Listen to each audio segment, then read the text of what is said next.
Good evening, good evening, good evening. It's Monday night. It's flipping hot. It's season 7, episode 21 of the Plastic Crack podcast. Thank you, everyone, dragging themselves away from the fans and the aircon and the football and goodness knows what else to watch us tonight. And thank you, everyone, watching on Catch Up as well. Appreciate you all as well. I think there'll be a lot of people watching on Catch Up. I might watch it on Catch Up anyway. We'll see what happens. And also those listening on Spotify. Really appreciate you all. So tonight we're joined by Luke. So Luke is joining us from the US, and he is the author of the newest Warlords supplement, The Heist Throne, which is responsible for me getting seriously addicted into a whole new genre that I hadn't worked on before. Shares in Essex have skyrocketed, apparently. But I thought we'd talk to him about his background in the hobby, how we got into it, and also what it takes to write a supplement like that. And if any of us are ever thinking about writing it, advice what we might want to do. I'm sure he's having gone through the machinations. We'll get onto that in a minute. I'm sure you got a very first-hand experience of what happened and whether you should do it or not. So Luke, welcome. Thank you for joining us. Yeah, thank you for having me. I'm glad to be here and excited to talk about The Highest Throne and everything. I've enjoyed watching the show a few times, so really just excited to be here. And yeah, by all means, for anyone tuning in, please ask some questions. I'll drone on for a while. I have 3 kids here. None of them will appear in the background. I've bribed them with that. But with that being said, yeah, nobody listens to me. So now that I've got an audience, I'm happy to talk as much as you'll let me. So listen, you're in a safe zone here. We all, we're all used to that. Nobody will listen to us, but we'll all talk to each other because, otherwise you have to talk to the wall or something stupid. But, John, no, I haven't got a string vest and a knotted hanky. It's not true. Actually, it's getting hot in here again. It's suddenly it was pleasantly cool when I came in here, but anyway, the cabin. I have to say also, Martin's not here tonight. He did say he wasn't going to be around for a couple of weeks because today was his youngest daughter. Well, actually, his eldest daughter's 10th birthday. So he's off celebrating and eating jelly and ice cream and all that kind of stuff with her and the family, which is perfectly understandable. And Ken, who knows? Who knows where Ken is? We just never know. So, Luke, let's start off with a bit of a background into you in the hobbying world. I mean, you mentioned earlier when we were off air, but about you started like we all did, playing with unpainted figures on the kitchen table kind of thing. So, what was your introduction to the hobby and the progression, I guess? Sure. Well, and I suppose I'm probably like a lot of folks. I started playing way back when I was just a kid. One of my friends, his brother had got a hold of Warhammer, and to be honest, you didn't even know what it was. All of a sudden, we went over and I found it was a Skaven rule book. I remember it clear as day getting put in my hands, and you start looking for it and you're like, what is this? It looks fun, but is it a game? You got to paint these things. I mean, you're 12, 13 years old. This is kind of a new experience. And then that weekend they had it was the old Warhammer. I think it was 3rd edition. It had Bretonnians and Lizardmen in it. And we went over and friends had set up a battle. And again, you got to remember, these are teenagers, or even early teenagers. We had a couple butter tins overturned for hills and, unpainted Lizardmen, unpainted Bretonnians, but it was fun. And from there, you kind of get hooked on it. And I think most people watching, you kind of know the feeling once you start playing and you start getting hooked on it. It's just really great. So for a long time, you started with Warhammer Fantasy, drift into 40K. And from there, you start wondering where can you go or what can you do next? I love history, and you try and go, okay, what can we play? And our world, especially kind of getting old here, before the internet, it was, how can we play some of these battles that look interesting from history, and we tried, this is kind of silly, but I remember we tried to do D-Day with, orcs and space marines defending, and, I mean, it's kids, but thematically it leaves a little bit to be desired. And, that was for quite a while. You start, as you get older, you realize there's more out there, but at least where I was, there wasn't a lot of historical gaming. And I have to say, it's one of the things I've appreciated, at least in where I am in Wisconsin here. Warlords games, bolt action, especially, but it kind of spins off to the other ones. Started to open the hobby up. All of a sudden, you see the stuff at the stores. People start hearing about it, and then that hobby starts to grow. That community grows about historicals, and that's a change I've noticed really in probably the last decade or so. That's been wonderful to see. I have a soft spot for old Warhammer, and stuff that was going on back then. But you start seeing these other things. Oh, we missed a good name there. Boss, I like it. So you can still do it, Yeah, absolutely you can. Yeah. So, but really that expansion of historicals, and I could talk a little bit more about it, but what really happened is for me, you dip your toe into bolt action, you see it, and then it opens up this new world of, you're not just restricted to, I love, the Games Workshop stuff, have a soft spot for it, but all of a sudden there's so many more different manufacturers, so many more different rule sets, different things you can explore. And from bolt action, I've always loved history. You start looking at where you can go next, and my eyes gravitated towards the pike and shot era, and especially, what ultimately became the highest throne. Yeah. So why that particular period? Why was that something that caught your interest? Because it's not really something that happened in the US. It was Oh, sure. Well, and that's a weird thing that we have, and again, not to speak in generalities here, but sometimes people, and that's probably true anywhere you're at, people aren't always familiar with the different settings. So if I was to go to my local hobby shop and try and get people excited about the Italian wars, you're always going to have those maniacs who will play anything. They don't really care, but a lot of people, they don't have that historical knowledge, don't have that background.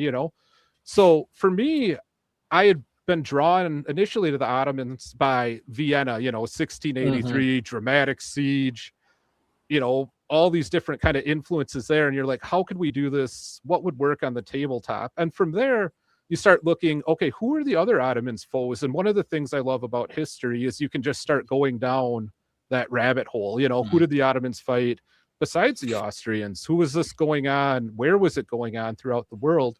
And then it just opens up, I think the answer is everyone, they thought, pretty much, isn't it? Yeah. Pretty much. Fascinating. Yeah, because so let's talk a little bit about the supplement itself, I guess, that you pulled together, the Highest Throne. So for those who haven't seen it yet, and I'm sure I've talked about it quite a lot on here, but I'm sure there's other people who haven't. What's the period it covers, and what's the sort of time zones we're talking about? Sure. So the Highest Throne, really, one of the challenges for me is you wanted to hit a couple of the really large battles that the Ottomans were involved in, and the real iconic ones. So if you had to look at it, I'd say what I was looking at, in Hungary, you have the Battle of Mohács, which is 1526, and then really wanted to conclude with Vienna in 1683. So you have that time frame, and it's a long time frame. You start looking at it's 160 years, and so that time frame means that there's going to be changes. The Ottomans themselves undergo changes, and so do their foes. The technology, the tactics, the way everyone approaches it. So you're really trying to condense a long time frame in a relatively, it takes a while to write, but that supplement, how can you get that to be condensed enough that it's worthwhile for everyone to have? And it kind of overlapped with what Pike and Shot covers with Warlord. So when I was looking at it, it's like, what's the time frame for Pike and Shot between some of the earlier stuff and then we'd go into the Black Powder era? So that's how I pared it down. I really bookended it with Mohács and then Vienna with a little bit of flexibility in there. Okay. Yeah. And so what's the process that you go through in terms of that? You've got to sort of, I want to do a supplement. I want to, this is how I'm going to, kind of lay it out. Where do you go with that? I mean, obviously you went to Warlords and, had to pitch, I guess, for an idea of what to come up with. Yeah. So if people remember, and maybe they don't, a few years ago now, Warlord had put out an open submission, and it was, if you're interested in writing for Warlord, I believe mine came through email. There may have been something on Facebook. But if you're interested in writing for Warlord, submit some ideas, make a pitch, and then see what happens. And I saw that and I was excited about it. My idea was I would like to know, like, how can I get this era fleshed out? One of the challenges I'll say is I always wanted to play Pike and Shot, but I think a lot of gamers have this experience. You don't want to start investing in a rule set in a situation that doesn't have a lot of support. And at that time, I felt like Pike and Shot, it had some interesting models, but it was pretty limited. And especially over here in Wisconsin, if you start buying stuff and it's not going to be supported, I mean, it's not bad, but you just wind up with this. So I pitched to Warlord that I'd be interested in trying to write a supplement, and they had me write a scenario. And my focus was, I kind of called it just the Ottoman Wars. It had this very generic thing. And I focused, again, using Mohatch as kind of the starting point, and then all the way through to Vienna. So how could I fit stuff in that era that overlaps with a Pike and Shot rule set that was previously existing? Right. Yeah, because it's. I do remember them doing that and asking for supplements, and I have to say, I sort of cogitated about it and prevaricated as I often do, and thought, well, actually, what would I do? Because it's trying to come up with something a bit different, isn't it? It's sort of, I know it has to be something that they.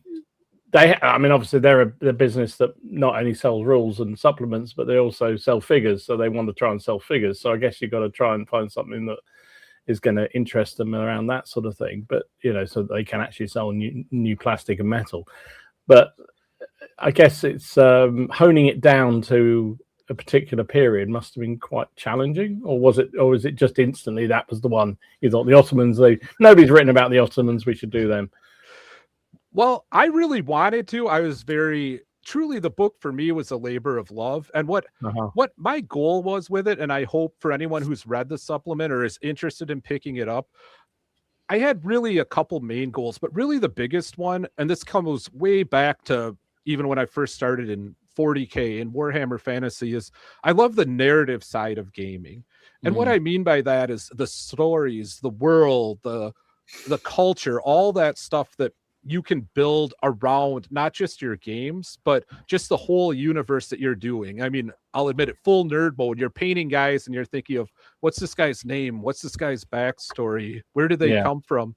And for me, at least, I mean, I went through, I'll admit it's like having back when I had hair, a bad haircut. I went through my tournament phase with Warhammer, and, you have that kind of stuff. But with what I think of with historicals, especially like Pike and Shot era, I know I know Bolt Action has a large tournament kind of scene, and that's a really fun side of the game. But there's also the narrative side of the game, which you're going to get together with friends. You're going to field an army that thematically makes sense to you. Yeah. And when I was writing the book, I tried to capture a lot of that narrative around these different factions. One of the sections I included that I liked a lot was, tips on collecting this force. Because sometimes, being honest, it can be hard to find miniatures, or maybe sometimes you even wonder, like, would this make sense? There's sometimes a paralysis with historicals where you worry, is this going to be the wrong model to include, the wrong, you joke about it, but shade of blue, shade of gray. I mean, don't start that, Luke, please. Don't start that. Yeah, I've heard it, but it does. It comes into play. And for me, when I wrote the book, I want a book that has narrative, gives some ideas, and then more than anything, I want people to have fun playing it, get together with your friends. And if you can't get with your friends, you enjoy looking at the supplement and you're learning stuff and you're having a good time collecting an army that you make your own. But you're also doing a historical supplement. You're kind of putting yourself up there to be shot, aren't you? Because it's not like it is the history. It happened, and you're having to put an interpretation on it to make it a game and enjoyable for people to play. So that also, people, as we know, have their specialist interests and their sort of preconceptions around what certain troops should look like and how they should act, and it's you know, a little bit of a challenge. I would imagine doing a fantasy thing or a science fiction thing is a lot easier. You just make it up, right? Nobody can prove it's wrong. So were you concerned about that sort of historical balance between, you know, the narrative you talked about, which I think comes through in the supplement beautifully, and there's a nice narrative bit in there, but also that historical accuracy, for want of a better word, but also playability at the end of it as well, because everyone wants to have fun. Yeah, no, that's a challenge, because the challenge, I believe, with historicals, and you know, it can go either way for anyone, is, do you just want to do a reenactment on the battlefield? And what I mean by that is, you take Mohatch, the Hungarians really, however you cut it, weren't going to win that battle. It was over before it started, if you know the history of it. So the challenge then is, how do you make that into a fun game on the tabletop so that it's not just a massacre for the Ottomans? And there's different ways you can approach it, but you know, just using that as an example, you can expand it for any sort of historical scenario where you're trying to balance out what actually happened with what can translate into something that's believable or realistic on the tabletop. And it's really, really a hard thing to do sometimes, because some of these scenarios are in real life, they're not balanced, they're not fair. And when you're writing a scenario, and I would encourage anyone to do it, think about different ways. One of the things we did in Highest Throne, and one of the things I've learned in my experience, is sometimes you can condense it down. So you focus on a part of the battlefield instead of the entire battle. And that allows for that playability, because you really do want it to go both ways and to be worthwhile doing on the tabletop, because ultimately you want to have fun doing it. It's not, again, avoiding that just reenacting scenario.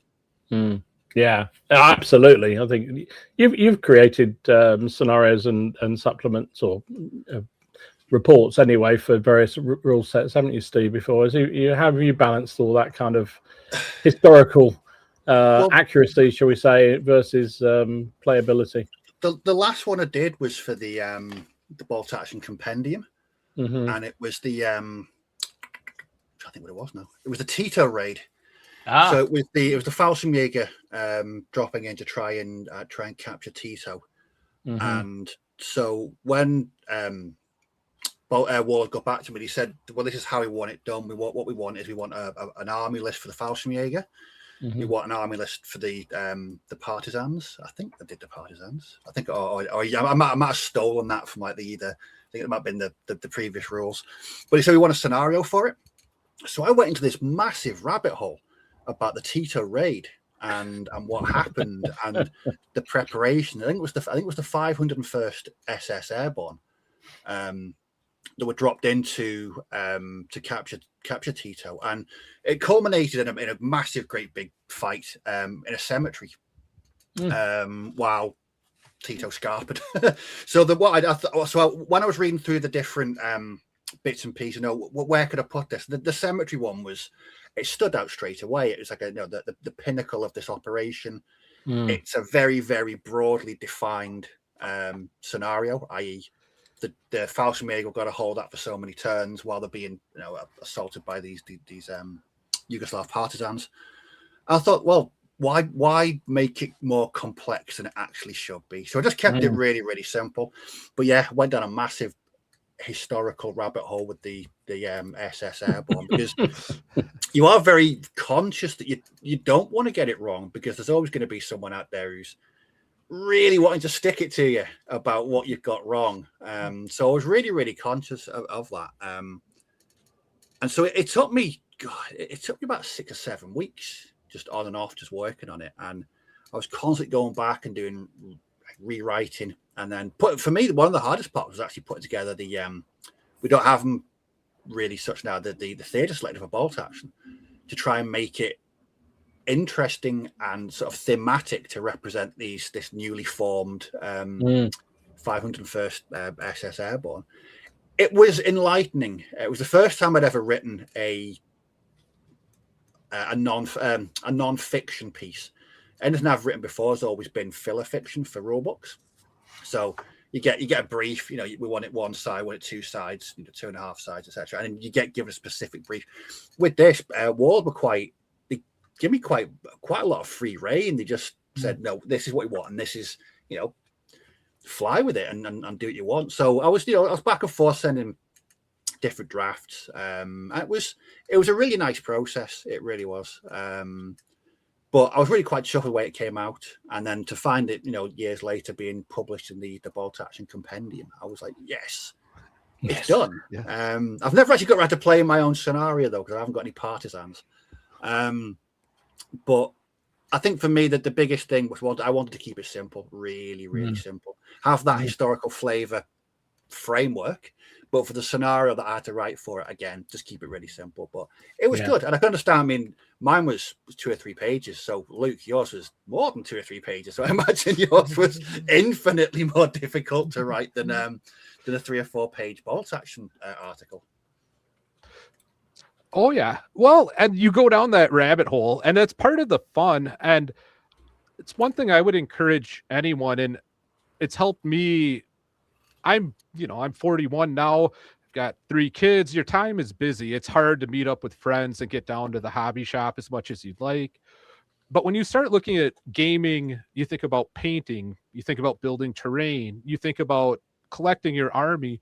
But then there's this other side of the hobby that I'd encourage anyone to explore and to just really enrich what you're doing. And that's that side of try writing scenarios, try thinking of backgrounds for your different characters, units, army lists. All that stuff is out there, and it's a different side of the hobby that isn't as hard to approach maybe as you might think. You can really start digging into it, and it just enriches it, and it gives you a different perspective. I'll go back to my old Warhammer days. One of the things I think a lot of people can really agree on is the wealth of resources that Games Workshop and the Black Library and all the stuff that's out there really makes those models, really makes that army that you're interested in, that backstory, come alive. And you can do that with historicals. You can do it with anything. And it's just one of those things that just all of a sudden really enriches the hobby, and you start thinking of it as a different way to approach it, because sometimes things can get stale, it can get stagnant, you don't know maybe what you want to do. And when you start approaching it, you might have some scenarios that might not work, they might not be the greatest, but you can keep working through them, especially on your own with friends, and then all of a sudden you can develop something, and at the end of the day it's really neat. So I'd encourage anyone to try it out, see what you can do. And if you want to, I'd welcome people to do it. If you have the highest throne, if you have a different rule book, take a scenario out of there and build off of that. You like something in it, you play it, and you go, okay, well, what would happen if, and then switch out 2 units and then see how that scenario plays. Or with highest throne, I'll just say you could switch out a Polish scenario with the Portuguese just going out of left field on it. And what happens then is all of a sudden you go, okay, the Portuguese now are playing differently than the Poles. How can we make this more fair? And this becomes your scenario. It becomes what you're doing. And you're getting this whole different side of the game where you're actively engaged in shaping the narrative, shaping the rules, shaping the structure, and do it. That's the only thing I can say. Just try it and do it. Yeah, no, agreed. John says he's designing Vietnam scenarios. It's been a great thing. I agree with you, Luke, and Steve, and also John here, is that I think writing scenarios is great fun. It's a great starting point. You don't have to leap into doing a 100 and whatever it was, 80-page supplement or whatever it was that you wrote there, Luke, which we'll get onto. And I'm sure that was quite a journey to work through. But yeah, doing the odd scenario here and there doesn't help. I think it's good, and I think it you get a lot of satisfaction when it plays well, when the scenario works, and it just, even if it doesn't work quite how you imagine it's going to work. I think that's the beauty of sometimes you write a scenario. Me and my mate have written Bolt Action ones that are so skewed. And you just think, well, just run with it, see what happens. Can we drag victory from the jaws of defeat? Can we hold off that attack for 6 turns? I think the rules give you that power to write those scenarios. And again, you're only limited by your imagination, really, Yeah. in how much you put into it. And there's only so many times you can have just a straight up, let's meet on a field and batter the crap out of each other type of battle. I think that narrative driven, scenario driven, it does. I think it just expands on it, and it makes in the game. I mean, obviously, competitive play is not going to work much for that. But if you just want, a beer and pretzels game with a really good scenario, I think the research into it as well, I think that I found that really, really rewarding. And sometimes you think, well, is it going to work? Is it going to break the game? Are we going to have fun? But I think for the most, but if it doesn't work, you tinker, you rewrite, you change up a few things. And again, it's just another addition to whatever game or rule set you're playing. It's just another mechanic that you can throw in there. So yeah, I would definitely, like Luke said, encourage anyone to have a go. Yeah, let's know in the comments down below if you've done your own supplements and or scenarios for friends. I think most wargamers put together, even they may not think they do, but even the club nights when you work out that you're going to be taking a fortress from whoever, or you've got to capture a particular farm or whatever. That's the scenario. Play it through, see what happens. Let us know what you work on. That'd be really cool. So Luke, Steve just touched on that. The bit that fascinates me is the research that went into it. I mean, this period is. I mean, there's quite a lot of research you can get hold of on it, but how easy was it to find source books, information, internet-based stuff, whatever it was, and then convert that into something that was gameable with? Because you've got an awful lot of nations in that book. There's a lot. I mean, it all held together by they all fought the Ottomans, but there's a lot of them, and to do that research must have been quite a task. It was. I'll just be honest. It was a lot. As it got going, it felt like a lot, but I loved it. I love history. I've loved history since I was, even before I was gaming, and in some ways it felt like work, but it's that rabbit hole, and I think a lot of people understand that who are into historicals. You enjoy doing it, and it's just pulls you in and it wraps you in, and it does it. For me, I mean, I was fortunate because what I looked at with the book, if you want to look at a broad kind of scope of it, you start with Mohatch and early 1500s, and then you have the Great Siege of Malta, and then you have Vienna in 1683. And those three kind of big points, there's a pretty solid, especially about like Malta and Vienna, available out there. Mohatch is a little bit less. It can be kind of contradictory. But the thing you start doing with historicals is then you start pulling, and I mean, this is true if you're in academia or in school, you start looking at multiple sources. You try and find who has resources out there that you can read about.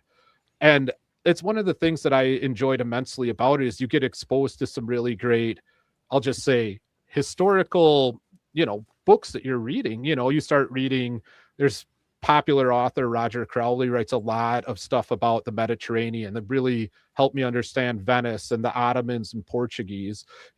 Bradford has a very famous history of the Great Siege of Malta. I had read that years and years ago, and that really helped spark my interest in that.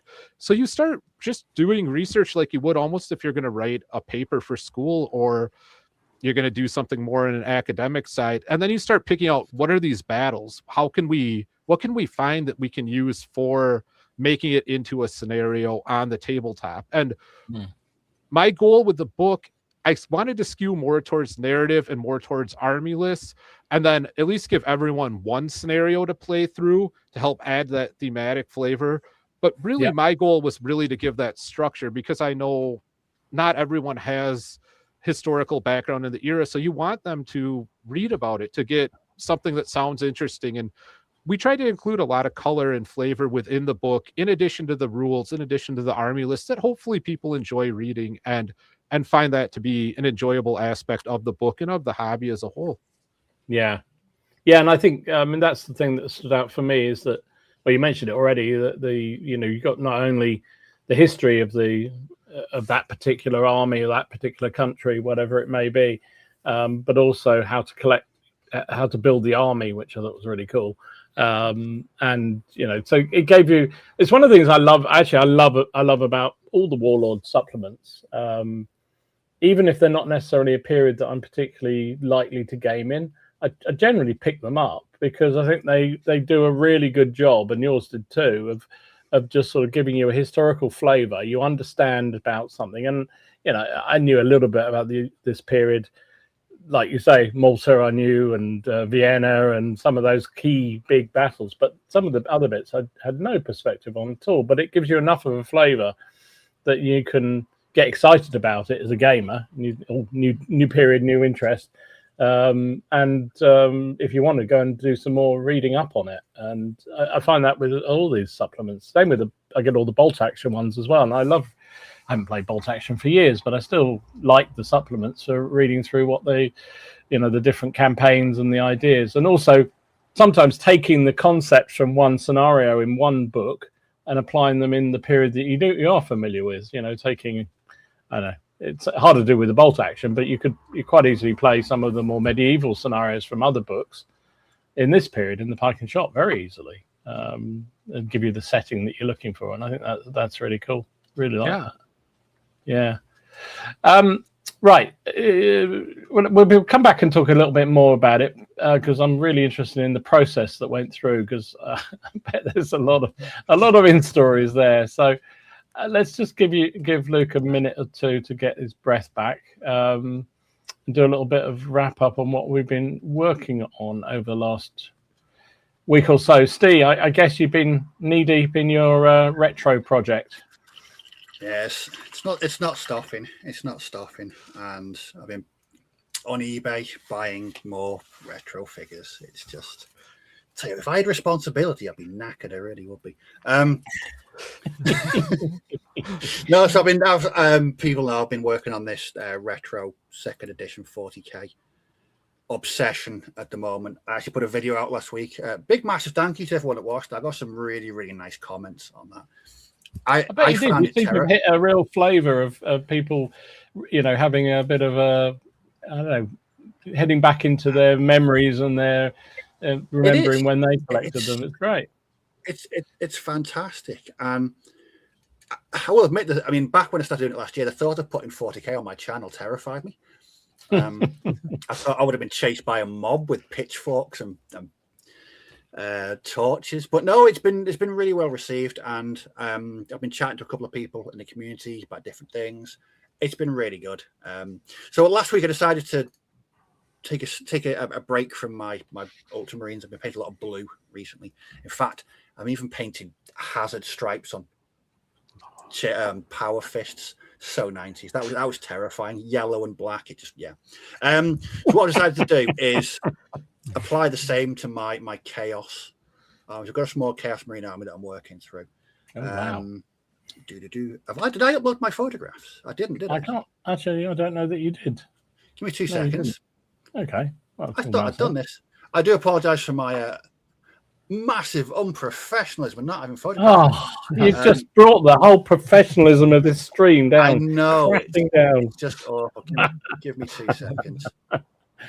I think people love that sort of retro thing. I think that's probably what's got people excited. It's just, I mean, just on here, the number of comments people are saying about, I remember those figures, and I remember, and I didn't do that when I was when they were around the first time, but even I remember those figures from White Dwarf and other things, and think the biggest thing for me has been the goblin green bases. That's what I've been doing last week. I've been funking up a few character units with more striking colours, and so here's the first 3.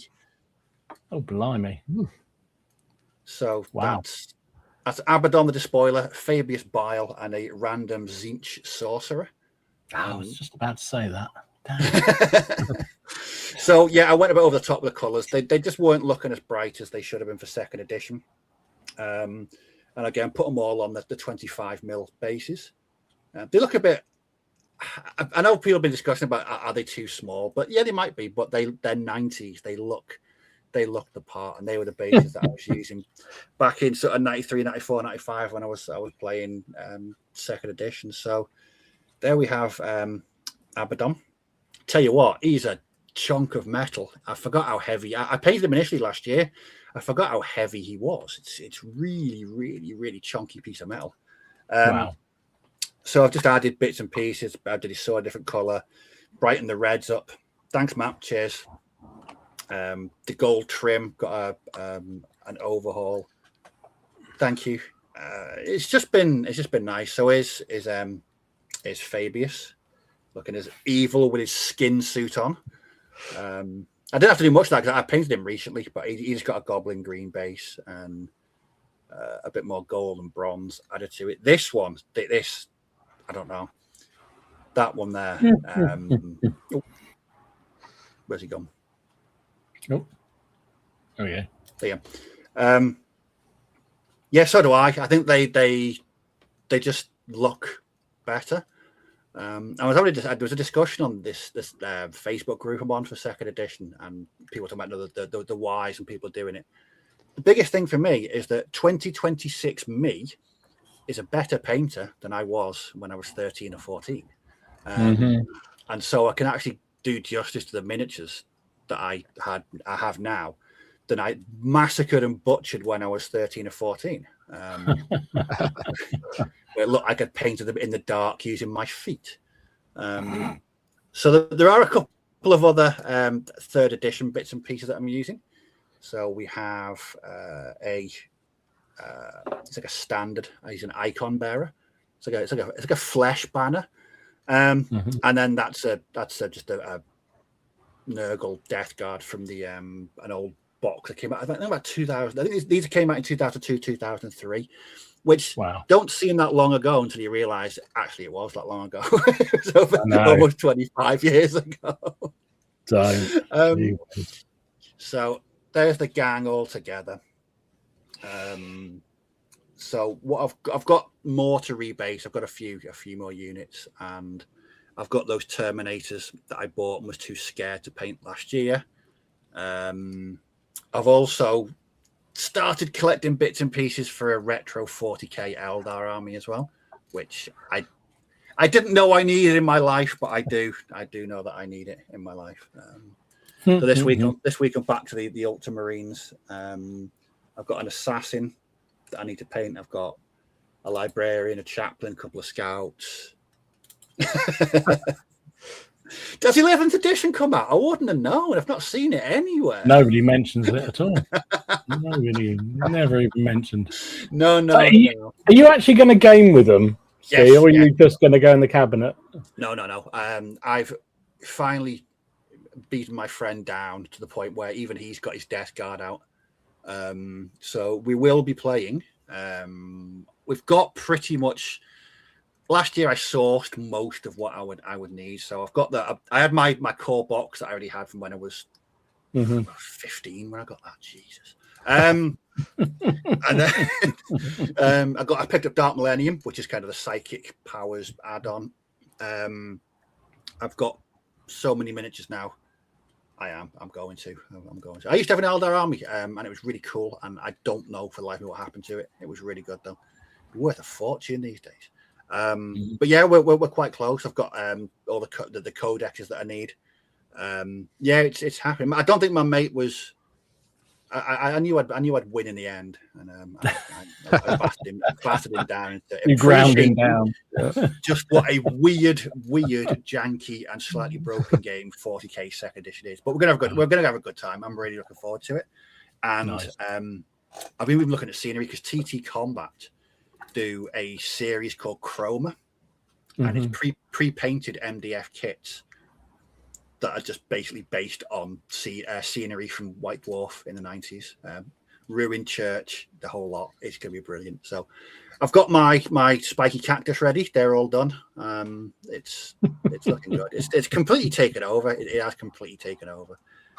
It's really weird working on figures that are 30 years old. Again, it terrifies me. But recommended, absolutely. But no, it's been great. I've really enjoyed it, and it's been so different to just painting what I was painting before. So yeah, really enjoying it. Painting in this weather though, less enjoyable. Less so. You're only as old as the minis you paint. Well, That's a bit worrying, that is, but there you go. The oldest one I've picked up so far, anyway, anyone recognise that? That's an Ultramarines Captain. That was a Rogue Trader Mini, and I think it's from 1990.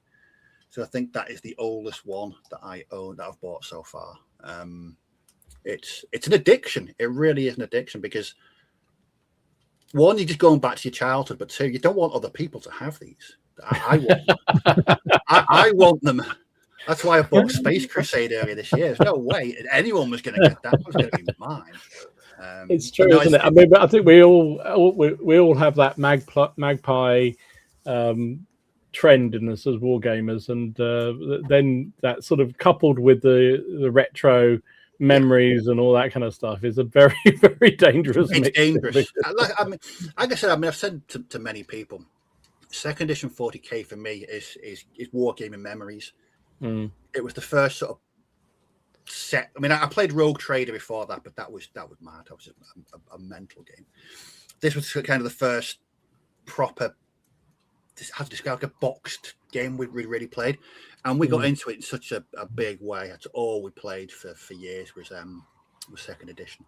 So to be able to revisit that as an adult with disposable income and zero responsibilities, it's great. And there's such a nice community out there as well that are keeping that scene, that style, that aesthetic alive as well. It's really nice. So yeah, really enjoying it. Nice. I love it. I mean, I have to say my retro project would probably be Airfix 20 mil, whatever they were called, plastic Napoleonic. But, and I do have a little bit of a soft spot for them, and think memories of when I used to play Bruce Quarry rules and had huge armies of mainly, I think I only the Brits, and of course I only had the Brits, and my mate had the French. And I have no idea what happened to them. They probably left in my parents' house when I went to university, or before that probably, and they've long since disappeared. But the thought of collecting them again, no, it's not going to happen. I mean, I love the memory of it, but no, not going to do that. trying to convert more, chopping heads off hussars and sticking out the hell, or whatever. I mean, there was only like 2 boxes of figures, or different figures you could get. It was Highlanders and line infantry and British hussars, and that was the only thing you could get. So you had to create everything out of them. So no, not going to happen though. My only worry about this is that I'll have spent all this time painting up these armies, putting the scenery together. We'll play one game, and I'll think, bloody hell, this is crap. How did we play this back in the day? That's my. I mean, it's not going to happen, because it's not. But that would be a worry, that nostalgia should stay in the past for a reason. But the fact that I'm sure you'll love it. You'll have great fun. Yeah, I think that the fact that I'm painting goblin green bases again has just made it all worthwhile. So. Mind you, Steve is upping your figures. I just saw that 1984. Brand new. 1984. Blimey. Yeah, good for you, mate. Well done. Awesome. So Luke, you're not only. I was going to say, Luke, not only your supplement stuff, but you sent me a pic. Now, I wasn't expecting, when I said send me anything you've been working on recently that you would be interesting to do. I thought Ottomans, I thought Polish Lancers, and you sent me these. Yeah. Well, there's a point, I have to admit, with the supplement where you're like, I love the Ottomans, I love Poles, I love all this, and I'm actually waiting on stuff from Warlord. So kind of like Vienna, I'm waiting for the cavalry to arrive here, but instead I went retro on this, and I started painting. My friends and I played War Master. And these are old skeleton metal miniatures from back when we were kids. So War Master 10 millimeter, it was the Games Workshop fantasy game, and we absolutely loved it. And I acquired a fair amount of them, and then they just sat for decades. And I want to play Highest Throne in a smaller scale. I know there's 15 mil stuff. I have a pretty good collection, not of Ottomans, but from Pendrake, and make some really beautiful 10 mil. They're kind of the main company for it, for historicals. But yeah, I busted out the War Master last week and painted some of them. And actually, it was really fun to paint something different. It's fun going different sizes, and even kind of like we talked about, different eras are really fun to paint because the miniatures, the sculpting, it's changed. I mean, again, this is 10 mil, so it's a little different, but just some of the details, the caricature, the fun of it. I had a blast painting these, and I'm looking forward just to trying something different. Again, getting back together with friends, and we still have the old rule books, and we'll see how it plays. I remember enjoying it immensely, but yeah, we'll have to really remember the rules on it. So, Luke, I think you're right there. I think sometimes you do need that change. You can't just sit down and paint this. If someone said to me, "You've got to, paint X for the next 6 months, and you're not going to deviate from that, and that's all your," I couldn't do it. It wouldn't be a hobby. It'd be a chore. It would. So I have bits and pieces knocking all over the place. I mean, I've got Baron's War over there. I've got some Space Marine from 1991. So there's all kinds of stuff going on. And I think for me, when I first got involved in the community, just doing bolt action, I probably hamstrung myself because that's all I used to paint was bolt action. All I used to paint. And so, yeah, the community has opened up so much to me. And now admire people who stick to a particular period and army or what have you, and the discipline they have to do it. But like you, I just couldn't do it. I'm a hobby butterfly. I have to keep trying something different. Yeah.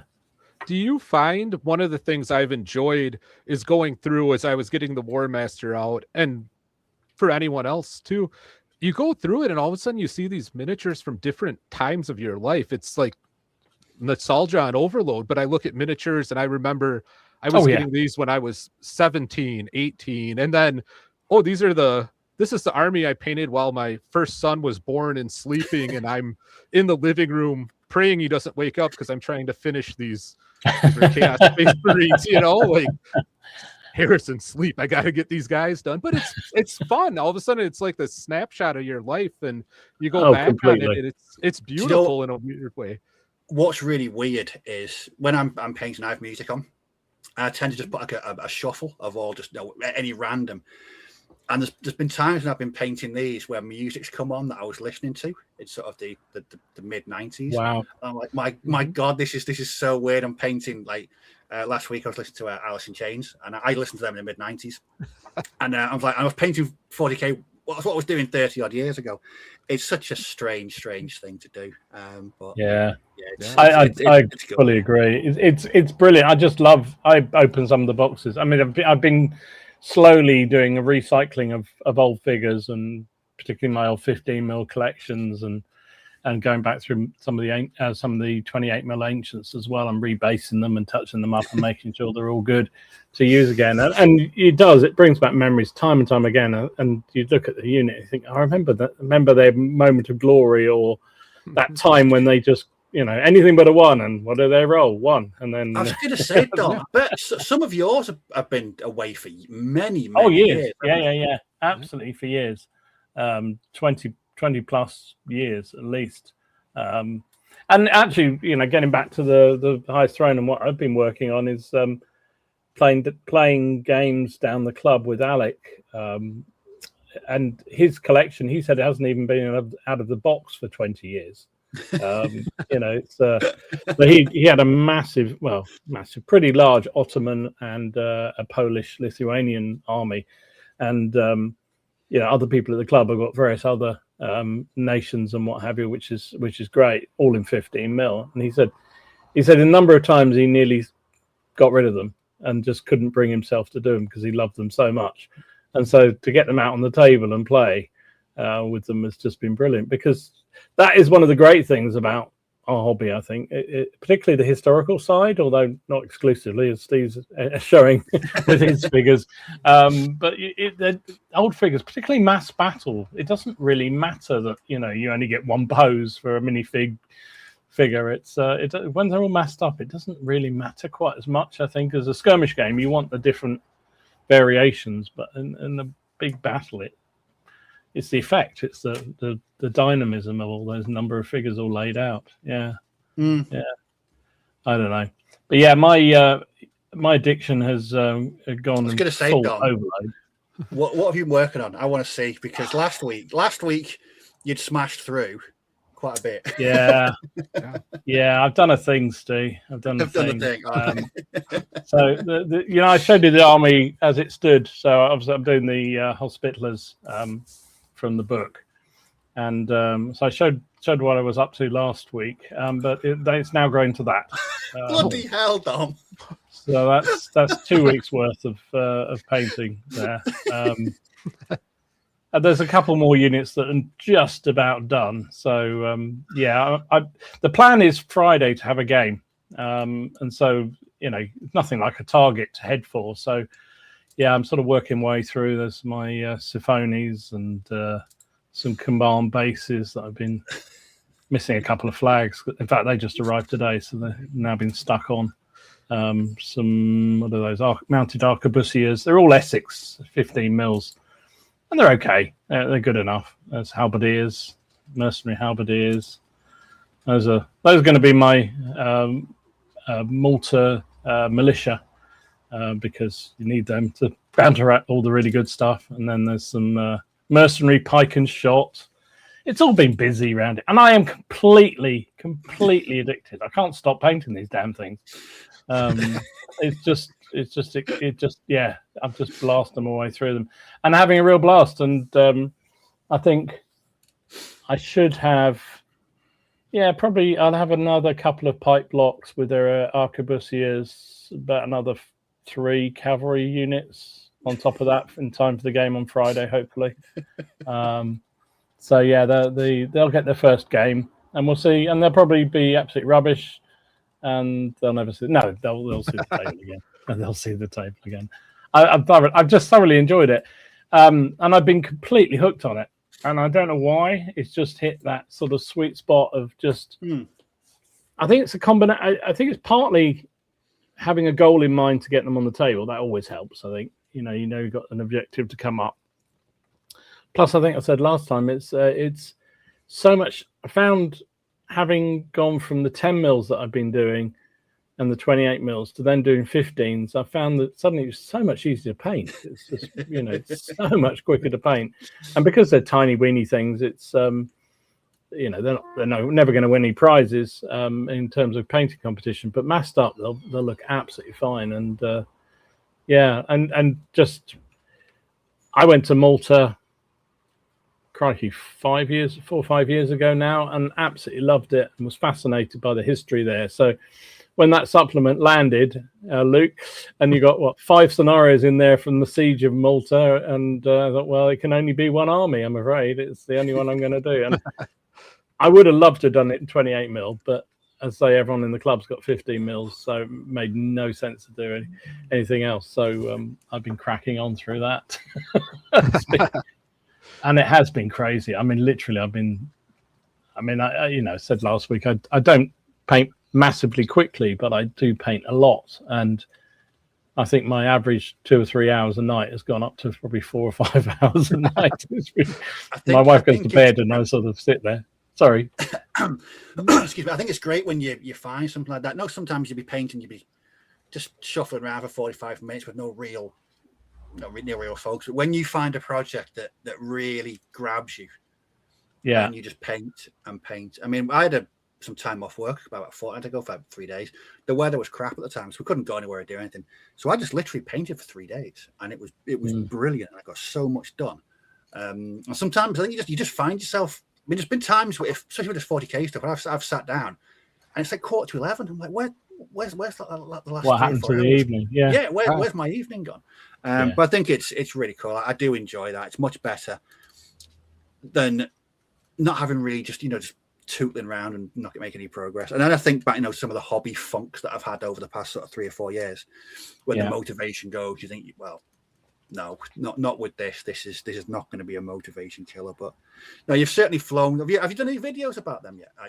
I've sort of been filming bits of it as I go along. So my aim is to put one out probably end of this week, with whatever I've done. I was going to do the 2 week point, but then I thought, so I thought I'd run out of steam. Frankly, I thought that would be enough. I'd get enough for a battle, and that would be then I'd slow down a bit. But actually, I think I can see the end of the project, because what I did was lay out all the forces when I got the orders. There you go. That proves I got 2 orders from Essex. I sort of laid all the units out, and once I'd worked out the size of the force, different regiments were going to be, I kind of knew what each were going to be. And it's been a production line of just stripping them. Not that they've needed much deflashing or anything like that. So just getting them prepped, ready to go, and then working them through. So, and I can see the sort of end of the tunnel. It's just like, so I think I will finish it off, and then put out a video of that. And hopefully also I'll film the game on Friday with Alec. We'll just play a stand-up game, but probably just do points, whatever points I've managed to accumulate by then. But it should be fun anyway. Safety message from John here. Thank you very much. If you or anyone else has been affected by paint introduction, resources are available to help you. You're probably in the wrong place, actually. If you, yeah. So yeah, it's been great. So Luke, let's go talking a bit more about the Highest Throne supplement. How long do you reckon it took you to pull that together? And in terms of overall time scales, when you originally went to Warlords and they said, "Yep, go ahead." Oh boy. Well, it took. So there was the initial draft. It's the writing process, and I cranked it out. I really kind of put the hobby itself kind of took a little bit of a hit. And one thing, when you're writing a scenario for a book, you're trying to play for fun, of course, but you're also really documenting your steps, or at least I was, to make sure that it's working or not working. And again, with army lists, that's another area where I spent a lot of time making revisions and trying to figure out ideas. For example, the Ottomans, initially I thought I would try and do an Ottoman list for them in the Balkans, and then a different one for like the Corsairs in North Africa. I thought that would be cool. But as I started doing it, all of a sudden it starts to spin these different army lists. All of a sudden, are you going to have, 5, 6, 7 different Ottoman lists? Like, it starts to get, I would say, restrictive, So it goes back to that narrative side of the game where you include the tips on collecting. If somebody wants to use, there's 2 Ottoman lists, an early period, later period. They're pretty flexible. So if you want to make a Corsair list, you're dead set on that, you've got your hands on some miniatures, that's really something that interests you, then tweak the list and make it work. There's that ethos within Pike and Shot, within historicals, that I really like, is not restricting people but leaving it open. Yeah. And so with all the initial drafts and edits, that took me about 1.5 years. And I'm not at the job anymore, so I'll say it, I was able to write on the clock, which was kind of nice. You have that downtime at work, and I was able to get quite a bit of stuff done at work and at home too. And just putting that time in, working through it. About initial thing, about 1.5 years. And then we were on and off editing for a while. And then things took kind of a slowdown. And then the last, probably 6-7 months, we really hit it hard to get the final product done.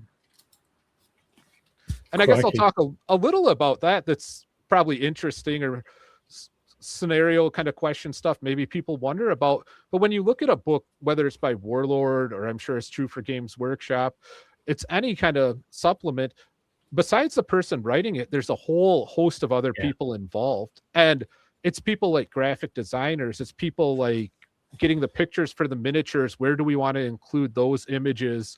What captions should we include for this battle scene? What does this look like? How are we going to put these different images? So there's a lot of discussion that went on with that. And I will say a lot of credit, not just because I wrote Warlord gave me the opportunity, but truly the people there were great. And one of the things I love about, all the community as a whole is pretty good, but I've really found the hobby with historicals, a lot of the people I've got to meet are just wonderful people, and working with them was just a treat. They help really assist with all the different facets, whether it was the people making the different images, when we're looking at different design choices, color schemes, all these things, we talked about it and all that stuff that goes in. So even though I was the main writer for it, my editor helped a lot. The other people who are putting all the pieces together, the layouts, the design, there's a lot of people who put a lot of work in, and the people I worked with, everyone at Warlord was really just great. And it made the process enjoyable, and it was something it goes back in that snapshot of hobby things, and this will be one of those snapshots that I've really enjoyed doing and will always look back on very fondly. Nice. Yeah. What kind of process did you go through with? I mean, you must have play tested some of the all the scenarios out, and there's a lot of them in the book. So how did you go about that? I presume you sort of farmed that out to players to have a try and see where they can break the rules, see if they can break the game. Oh, I did. And the other part of it too is I should know this because I wrote them all. I think there's 10 army lists. I could be off a little bit. There's a lot of different factions. I have the book right by my leg here. I should look at it, but we have roughly 10 different army lists, a lot of army lists covering a lot of different time periods.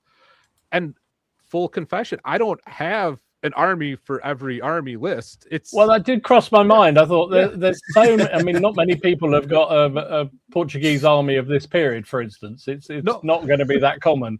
I want to. Part of the reason I put the tips on collecting was me eyeing up what I want to buy and imagining, the purchases in the near future. But what I did is I did a lot of proxying myself, and then I would have friends test it out with me, and we would go through and we would document, and sometimes I'd even have the kids would want to help. So they'd help me set up, and all of a sudden somebody would be playing around with things and you're like, oh boy, we'll have to do this later. But it's part of the whole thing. You're doing it.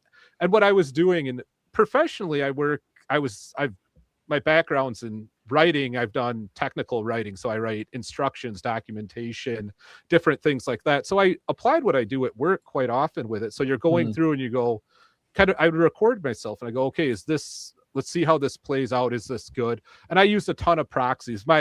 I have an Ottoman army, and Warlord knows this. I actually don't use a lot of the Warlord figures. Their scale was a little bit chunkier compared to, I have a lot of Brigade game minis that I got. In the US, it's sometimes hard to find things, but Brigade, Old Glory, some Perrys, and then, a few things, random ones kind of scattered about, but putting that together, the Warlord scale is slightly different, but I've got some I got to paint up still. So, so I have a Polish army, or not Polish, sorry, those are coming. I have an Austrian army that was proxied for a huge amount of the forces, and then my Ottomans also. So again, you're just testing things through. You're trying it out. And again, that play testing for a book is very different than what you would want to do for like a fun game, because you're really trying to get things worked through and to make it fit so that it's good in the book for everyone. Yeah, I can believe it. Yeah. And was there much as a result of some of that play testing? Or sorry, you kind of cut out there for a second. What was that? So was there much rewriting of scenarios based and lists based on the feedback you got? There was, and I think one of the things that I did, and that's where Malta, if you've seen the book, Malta, we have 5 scenarios, and what I designed with that and how that is, and this is a challenge, I think anyone with historicals, but also if you're playing a fantasy game, sometimes sieges are really difficult to get right on the tabletop. And we actually included siege rules from a different, I believe it was To Kill a King, a different author had written them, and we added those in there from another Pike and Shot supplement. But you always, like, Malta is like a iconic siege, you want to include it.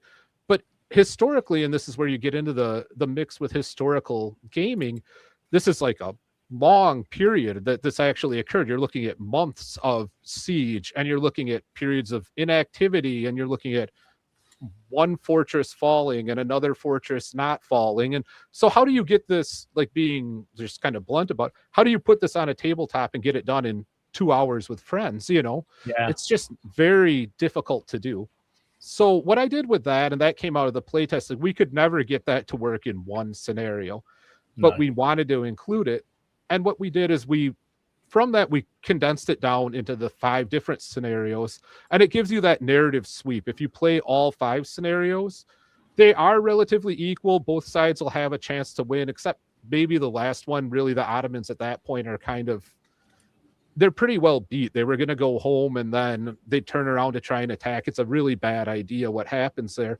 But what I wanted to do with that is show this is how you can do something, get a nice narrative flow, 5 different games. And if you play it by the end, you'll kind of experience what the siege would have been like for both sides. And it gives you that flavor, that flow. And that's something I really have found with gaming, and I keep bringing it up, but it's that narrative side of things. How do you make your stories, your battles come alive? And sometimes when you do that, whether it's historical or it's fantasy, sometimes it might not be completely even. But at the end of the day, if you're having fun, you're enjoying that time with your friends, and there's a good reason for it, hopefully that weighs it out and that you have that fun and you have that enjoyment from what you've experienced on the tabletop. Yeah, absolutely. I mean, I think you're right. Sieges or any kind of attacks on fortifications are quite a difficult balance to make it entertaining and fun for all sides. I know Martin, he's done quite a few scenarios recently with some of his games with that involved. But I don't know. It's rarely you get a game that you think that worked as a siege. I'm really looking forward to having a go with that for the different scenarios, because, as you say, you've done them in chunks, which is much more manageable. Because, crikey, you couldn't do the entire siege. That would be just well, unless you did it in 6 mil or something like that. Even then, I think you'd be hard pressed. Plus, you're going to have to build a whole load of walls that you're not going to need for any other games other than playing that. Whereas you seem to have got bits with rubble in them and what have you, which would be very easy to recreate for a game. Yeah. And that was one of the things I was sensitive as a writer about, trying to make things that people could actually do. And this is one of those situations with historicals where you go, okay, what can we do that most people will be able to put on the tabletop? I've experienced it where you get a great sounding set of rules and then you start going through it and you're like, oh my God, I don't have any of this stuff. And you start, can I build it? Am I going to buy it? And then there's a point where it just gets to be too much. So one of my goals with the book was to make it approachable and accessible, especially because Pike and Shot as an era doesn't always have, you have the people who are the fanatics who really know a lot. Then you have the people who are going to play anything and maybe on the fence about it. But if there's somebody who's maybe dipping their toe in, well, how can you make something that they're actually going to be able to play with, have a good time, and then it's approachable enough that they can do it? And it's different audiences. I mean, there's always the person who's going to have everything, and then maybe there's somebody who's just starting out. So if I had to deviate a little bit, I would lean more towards the side of making it approachable. And then if you're interested, take it as far as you want. I welcome that, encourage that. Yeah, it's intriguing. I don't know, Steve, have you played any sort of, not really all sort of periods that have lots of sieges and things involved, but no, it's not really. I mean, you don't get too many sieges and Space Weirdos. No. The games are over. The games are over too quickly with Space Weirdos. No, it's not something. I can't remember whether we did a couple of back in the day when we dabbled with Fantasy Battle. I think we may have done something like that, but not with what I play now. No, but I can certainly see the technical difficulties, like you said, in presenting it, but also making it enjoyable as well. Because I can see that the design issues that could be there. I mean, I've seen people play or people run scenarios or games where they sort of, I don't know, particularly in a siege scenario or an attack on a camp or something where it's really only going to go one way. Either they get in or they don't. I've seen people do scenarios where it's almost designed that you play it once, you see how well you do, and then you swap sides and have another go to see whether you can do any better. which is kind of interesting because it's an interesting variation. But then, how many of us can really be bothered to do that? It's actually to have a fun game where there's a realistic chance on both sides. I think it's much more appealing for me anyway. I think 0 to 100 hours works really well for that. Yes, because it's small enough that you can get a game in relatively quickly, and there's so many different variances that there's limitless tactics you could use for every mission, so I think you'd get a very different game when you do switch sides. Me and mate have done that, and we both took completely massively different approaches to the same missions. I think that was good. That is and again it's ideal because of the mechanics, the way that game works. It's very much trial and error. Mainly error that the alarm goes off and then all hell breaks loose. No, I think it's really cool. So what sort of advice would you give, Luke, to anybody who was thinking about doing a supplement? Lessons you've learned from the process. Well, first of all, would you do it again? Oh, I would love to. It's honestly the advice I would give anyone is start thinking about what you really like to play, what captures your imagination, what do you enjoy working on, what time period is it. I couldn't imagine writing this book for a time period I didn't care about. No offense to somebody who I don't play a lot of ancient stuff, it just wouldn't be the same. It's not what pulls me in. And that's fair for anyone. But I would encourage people to start thinking about what they like, what captures their imagination, what pulls them in that way. And then start thinking about some of the most memorable games you've had with friends or at your club, or different kind of scenarios that, whether you read about them in a White Dwarf or they're in a book and you liked it, but just start thinking about those things that you really liked and what made that happen. And to say kind of more on like a technical side of it, you start thinking about like the mechanics, the engines of the different armies, what flavor, what feel do you want them to have? Same thing with your scenario. Do you want that scenario to be something that there's special rules that guide the players and how this is going to go, or do you want it to be wide open? Because sometimes you can add special rules and it can make things, can alter the dynamics, can make it in a very fun way, really push your story, push what's going on. And that's both, they're all worthwhile. They're all very rich to do. So my first advice would be just start trying different things out. Think about kind of that nostalgia thing again, but think about what games that really stood out to you that were really memorable and what made them happen, and then think about how you could start tweaking that to make it a scenario. So that would be kind of really a good way to start it. I just have to give Chris a yellow card. Dom for switch sides. French. No, not going to happen. Actually, no. I like playing. It depends on the period, right? It depends on the period. I will play French occasionally. No, it's really cool. I'd love to know in the comments, or the people watching, let us know, if you were going to write a supplement, what would you write? What would be the period? What sort of game system would you write it for? Because so I've got loads going around in my head, and part of my problem is, people have done a far better job than I'll ever do on some of them, and than I get around to, and others I just think, I don't know, I've got too many things going around in my head. It's nailing it down to just one that I'd really like to do. Now, I would love to do an ancient book of some sort, but probably something around the successors, for instance, because I think the successors, Alexandrian successor period, is absolutely fascinating to me. I've always been really, really fascinated by it. But I'm also implicitly lazy, and sitting down and writing the thing will take an awful lot of time. I should do it one day. It's like they always say, everyone's got a book in them, and it's probably true, but you've also got to be able to get it out of you before you get too lazy. So yeah. What about you, Steve? You going to do any supplements? Are you going to do any more? You're going to do any more bits like the compendium? I don't. I mean, if I get the opportunity, it's just something. I guess it's like anything I do. When I do writing, I either get bored really quickly or I get distracted really quickly.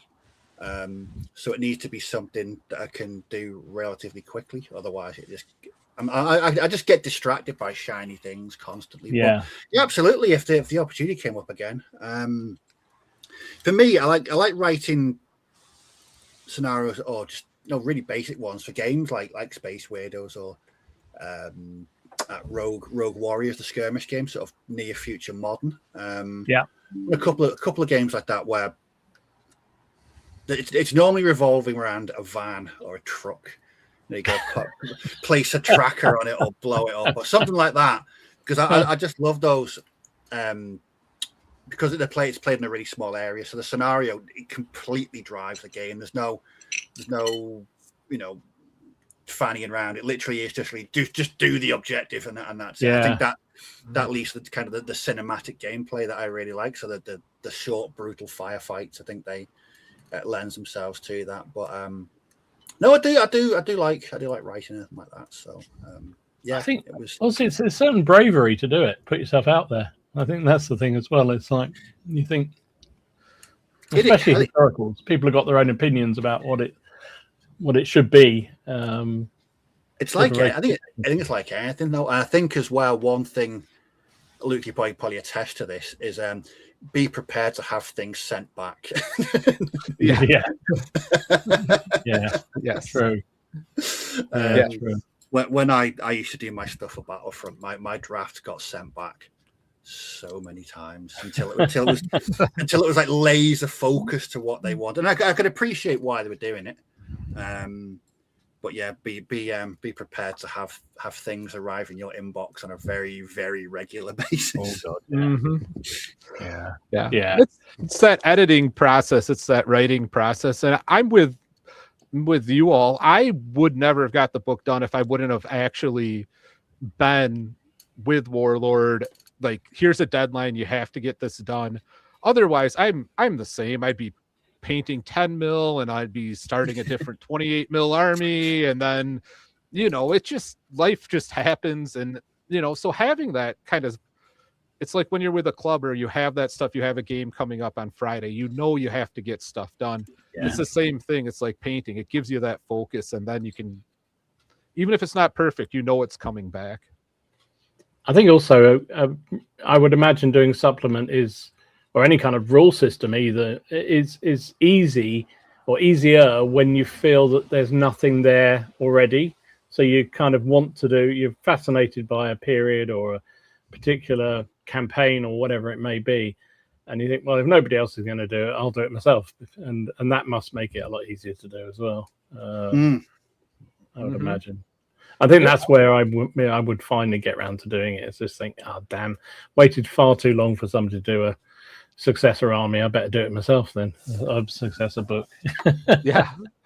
The other thing you find, what I actually enjoyed expanding beyond the Warlord universe, is all of a sudden you discover there's a lot of really good stuff available online. Yeah. And people, like, to their credit, they put a lot of heart and soul into writing rules and stuff that's available for free. And you find that person who's super into knowing 16th century Hungarian weapons, and you're like, oh my gosh, like there's all these different things, and you encounter it. But especially the other rules, some of them that are free, some of the other different rule sets that are out there, and you explore it, and then you're influenced by everything. I think sometimes you think about, like, you read something in history, there's that direct correlation. Like, you read a history of Vienna and it gives you that for the battle, but then you're influenced by other books you read. Sometimes when you start an army, it's because you've read something and you're like, oh, this is cool, I want to try and refight this battle, or this battle in a completely different setting would be really neat to see played out. And all that influences come together, and as you're writing it, you think about all that stuff that comes and shaped your gaming experiences and just all the stuff out there. It's really kind of it's a good thing to reflect on. I encourage anyone out there to try it out. Think about all the different things that you've discovered that have influenced how you game, and whether it's books, literature, shows, all of it just comes together. Yeah.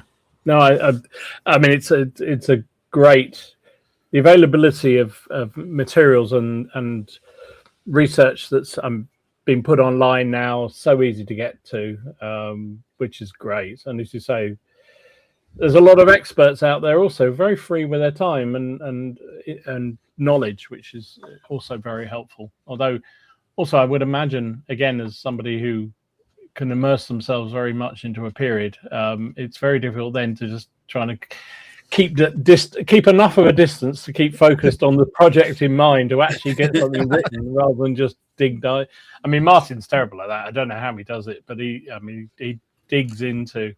He was getting the roll calls from the War of the Roses of what the different lords were coming to various battles and what their troops were equipped with, and it's like, really, do you need to know all that? He said, yeah, but it's fascinating, and it is fascinating. But it's like, oh my goodness, if I started to read all that, I would be here. I'd never get anything written. To his credit, he does actually write the stuff out. So yeah, unbelievable. A couple of some good comments on different supplements, so I'll talk about those in a minute. But there are a couple of things here I just wanted to pick up on. Here we go. Wargamer of Kent. Question for later. How did you go about making discrete unit/battalions in scenarios for a not very detailed 17th century sources? That kind of to the point is, what's out there in terms of knowledge and turning that into a wargaming unit. I mean, how did you do that? Pikes are easy. Pike is a pike, right? Yeah. No, that's a wonderful question. And that's one of the things, especially you're getting 16th, 17th century. Historically, it's kind of an interesting time period because you're getting more sources than you would get with Wars of the Roses or you want to go back even further, like 1066. You don't have a lot of primary sources. You get a few things, but you get more and more of that as you're getting in this early modern period. You're getting more literacy. You're getting descriptions from different sides. And of course, even the primary sources are radically skewed. The Ottomans attacking Malta, for example, it could have been 50,000. It could be 100,000. I mean, it's a pretty big gap. Like, what's going on there? At some point, you don't know for sure. So what I did with the scenarios and what you look at it, you really dig into what you can find. You cross-check it through a few different ways. I have an academic background, so you do research, you try and find as much as you can. And then often what I would do, and this is very helpful, I think, for anyone looking at scenarios, is look at an existing scenario in a supplement and you start building around that rather than just going completely rogue and just starting from scratch. And again, nothing wrong with doing that, but if you had a scenario you played in a different supplement that you enjoyed, that you liked the mechanics of, you go, how can we replicate that and then make it our own or tweak it on the battlefield? So I did draw heavily on some of the other supplements from Pike and Shot. And then I started going, how can we change these? How can we modify these to fit the Ottomans and whatever opponent you have? And at some point, it's going back to that debate kind of discussion I brought up real early on. You're not just reenacting a battle. You're trying to capture the flavor of the battle.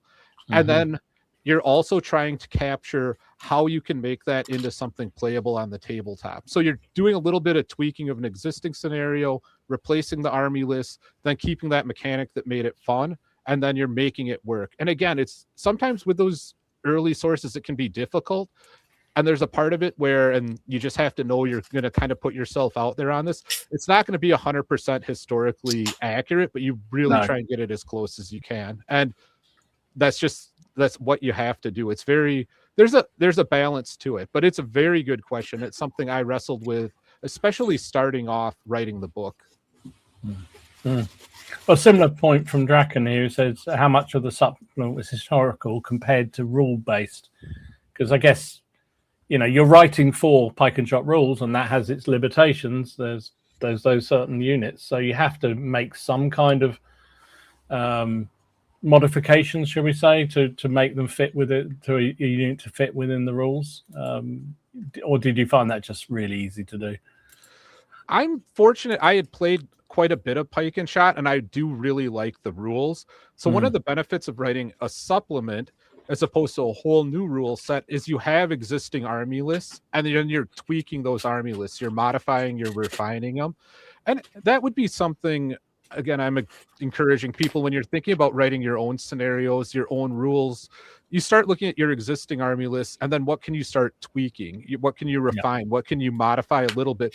So for me, I really wanted that historical flavor. I wanted to put that in, and just by nature, you spend a lot more time reading, researching, writing that, and then the rules part, I would say, and again, it's hard to quantify, but about a maybe 2-to-1, maybe even an even split, because you spend a lot of time play testing, a lot of times tweaking those army lists. But again, you're trying to get that structure put around it so that these armies are also playing thematically how you want them to. Yeah. So there's a balance with it. I know that's kind of like a yes and no kind of answer, but it really is true. You're trying to get it both ways. Yeah.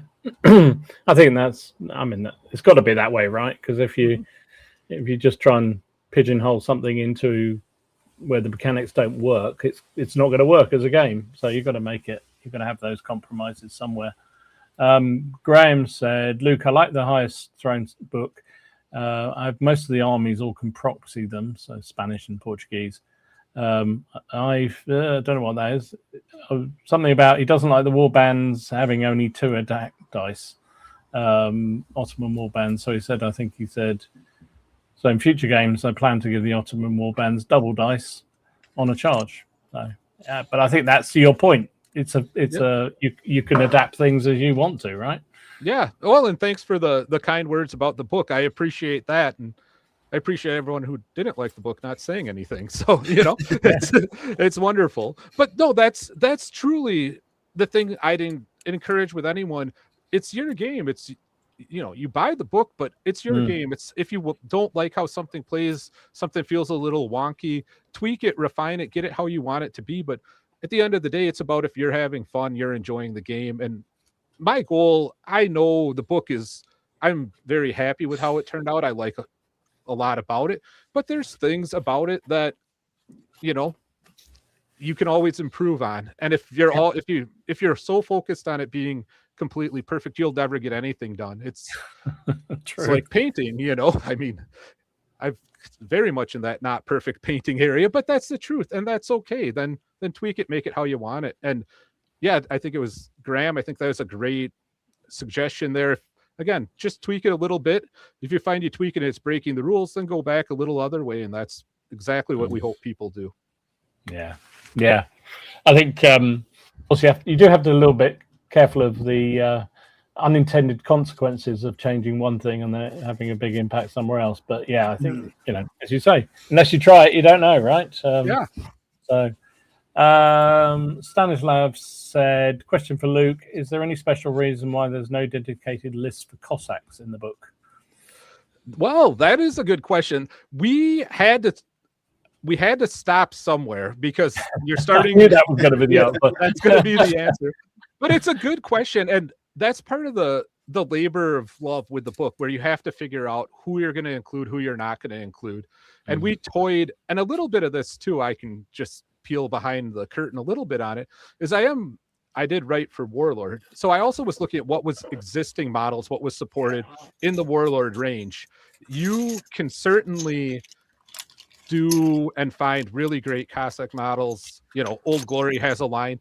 And what I would say, if you want to use Highest Throne rules, again, you could use them in Polish-Lithuanian list, of course, or you could start looking at even the Ottoman list and using them in your Ottoman forces like cavalry. But part of the thing we talk about in the book, and I really encourage people, is think about the army you want to make, and then think about how you can start making it unique. So if you really like a line of Cossack models and they're from, we'll just say like the Old Glory line, you really like these models, you really want to include them. Well, how could they fit in an Ottoman army as scouts, as somebody recruited locally? All of a sudden you're starting to get your army that local flavor, and that becomes really kind of fun and interesting.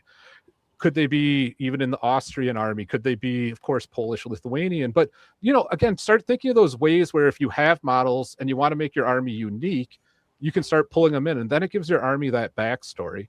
So again, the short answer, we had to stop somewhere. Warlord doesn't have a dedicated, at this time period, Muscovy Russian kind of list, but you can start pulling them in for different forces, maybe in a different way. And again, that's one of the beauties of a miniature kind of agnostic system. Warlord has a lot of miniatures, but there's also those really great other manufacturers, and they can, what would they fit in your army list? And then you can really get them in there. Yeah. And to the point, maybe write your own supplements or lists for it. Yeah. It's you've got the framework there. I think it's always easier to write based on the supplement that's already there, isn't it? You can adapt. Say, well, Cossack's a bit like that, so I'll take their stats there, and they've got these troops, so they're a bit like those ones. And before you know it, you've got the army you want. Exactly. I think as well with doing that as well is that with access to online resources, Facebook groups dedicated to that game, you may find someone has already taken steps to, change a unit to the way you want. So it's not like, say 30 years ago, everyone was sort of kind of working in isolation. I think with the array of resources we've got available to us, I mean, you can find anything in 5 minutes. I think that's a good way of going about it. But again, I think a big component of kind of funkying with rule sets, change things you don't like. It's not like a board game where you've got your rule book and your board in front of you. It's a war game. You can do what you want with it. And I think that's the beauty of the actual hobby itself. Yeah, absolutely. All right. Crikey, we are progressing through the evening. Let's have a little pause and do a little bit of news. I didn't think there was much news, but then I found loads of it. So, let's do a little bit of that, and then we'll come back and look at some of the comments on other people's comments and get some other questions from people. So, let me do this because it just makes me chuckle every time I put it up. So let's do this. Now for the news. But think, can you really afford this? Especially the weird shit. I mean, just class. Steve, now I know you've seen something this time. I know you've seen something. You might not know you've seen something. What about these? Oh, yes. I was talking to my mate over the weekend. He's been plotting and planning, as he is wont to do. Yes, intriguing. Honestly, never thought I'd see the day. But looks like the days of constructing those metal gun kits are well and truly over, and everyone's sanity is intact and better for it, because they used to drive me to despair. No, this range looks really, really good. Looks so nice. Yeah, so those who aren't aware, the Warlords are basically doing all these in plastic now, which is didn't think I still get traumatized by their metal bloody gun kits. They're just just a nightmare. I still remember trying to put the 37mm anti-tank gun together. Yeah, I had to buy another one. I lost my rag so spectacularly. I had to buy another one. So no, I think it's good. I think moving away from the metal kits like that to the plastic, it's a good step from a kit bashing perspective as well. I love me a metal figure, but those blooming guns, no, a nightmare, absolute nightmare to put together. If I can drag myself away from the 41st millennium for a couple of weeks, I might add a few to my Germans, because I've got one of the big old metal Pack 40 kits. You can do some damage if you chuck that at someone. But that's, to be fair, that's one thing that did put me off expanding that. The old medium machine gun kit was just hell. They didn't scale well with the relevant plastics.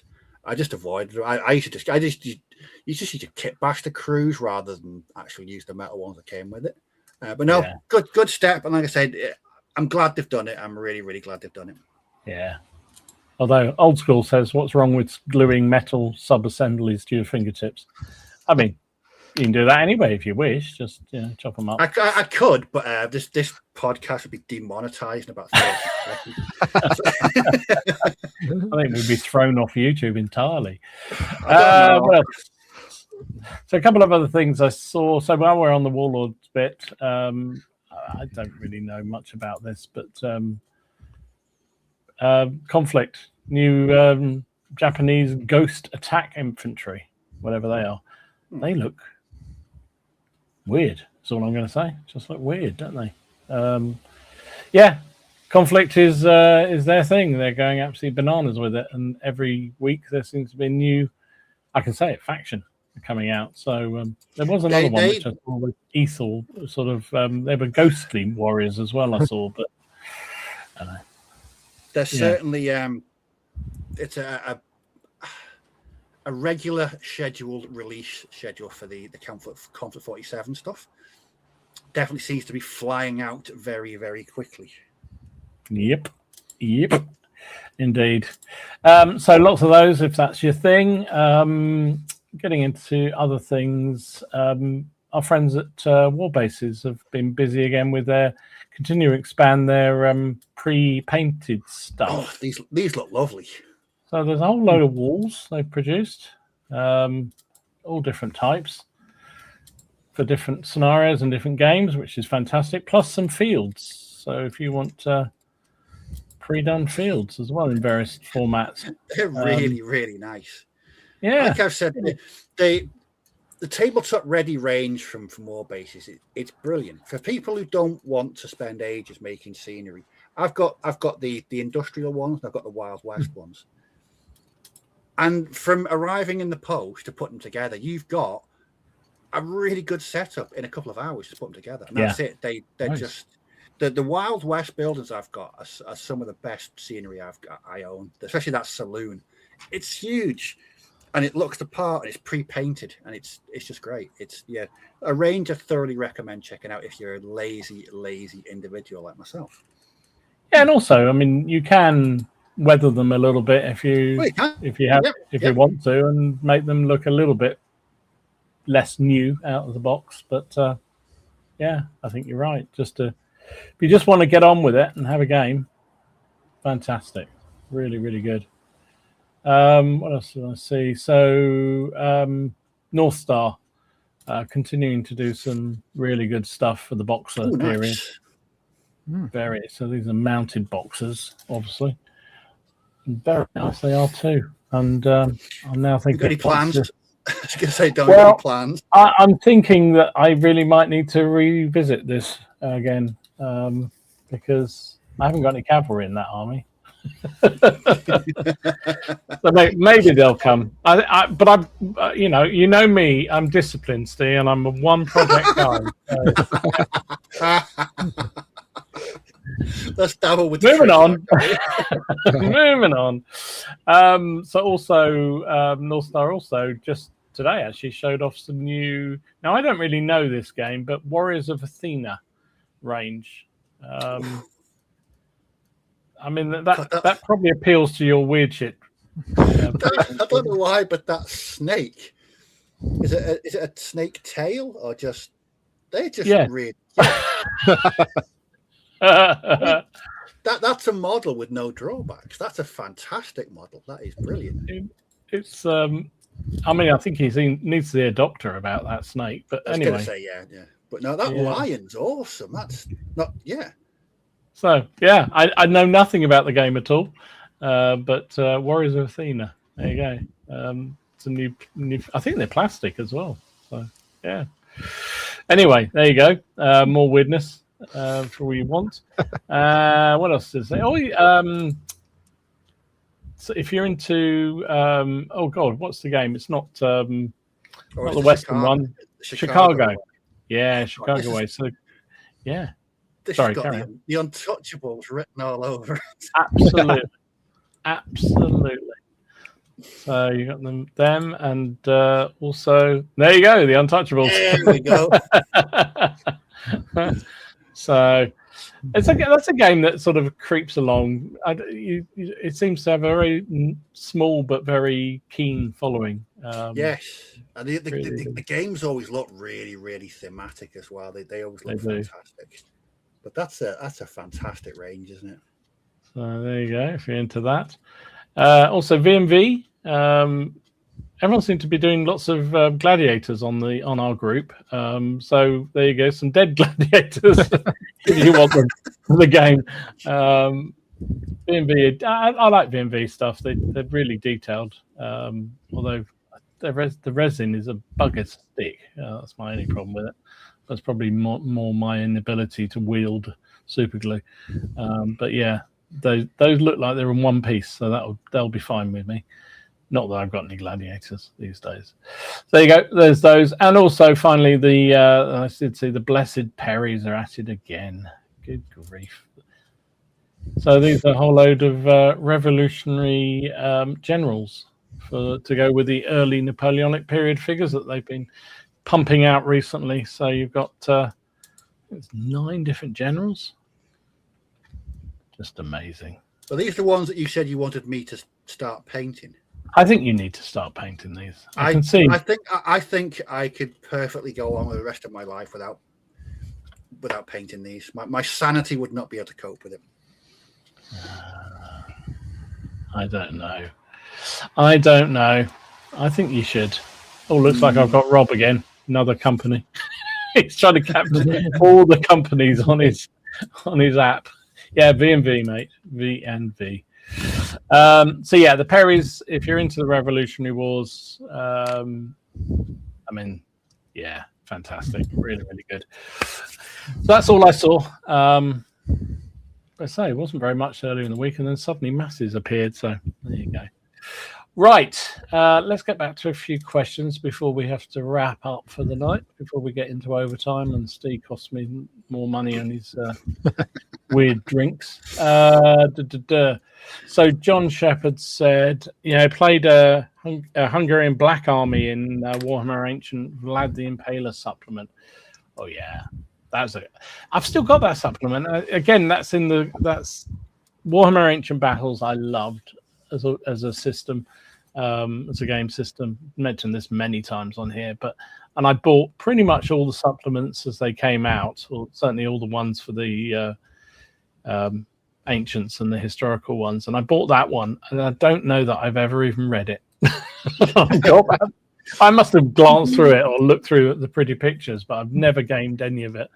But that's a Hungarian Black Army. Someone asked this last week, Luke, on the stream, and I didn't know the answer. I presume your Hungarian list, you could play the Black Army, could you? They're a little earlier. That's Matthias Corvinus. That's 1400s.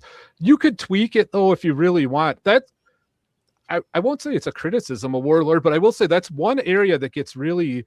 It's too early for Pike and Shot, but you're getting real towards the end of that other period, what you want to call it, that late medieval kind of period, Mm-hmm. So. But you could maybe tweak it. But unfortunately, I know I had that appeal. You want to put Black Army and you want to put Vlad the Impaler in. Unfortunately, they're just a little bit too early for Highest Throne, which unfortunate. I would have loved it. Yeah, as you say though, you gotta. Your period is quite big anyway, and certainly in terms of geography as well. You can't cover everything in there. So no, I get that. No. Don't know. What else we got here? Nick Games. Nick's big into his Pike and Shot stuff. Polish can be used for the 100-Year War, Swedish-Polish War. I guess, yeah. I guess they're good. I mean, they're close enough, aren't they? It's not that much difference. A lot of people around here have been doing 100-Year War. Just saying that. Certainly the Swedish-Russian conflict, that's for sure. Matt said he writes a lot of scenarios for everything from Ancient to World War II. Yeah, but you're a madman. You're producing games all over the place, so I understand that entirely. Andrew has written a few scenarios for fantasy and sci-fi stuff like Lion Rampant, Trench Crusade, and a few more. I think if you ever, again, it's a bit like all the stuff we talk about, I think, on here. If you ever want to have a go, just have a go.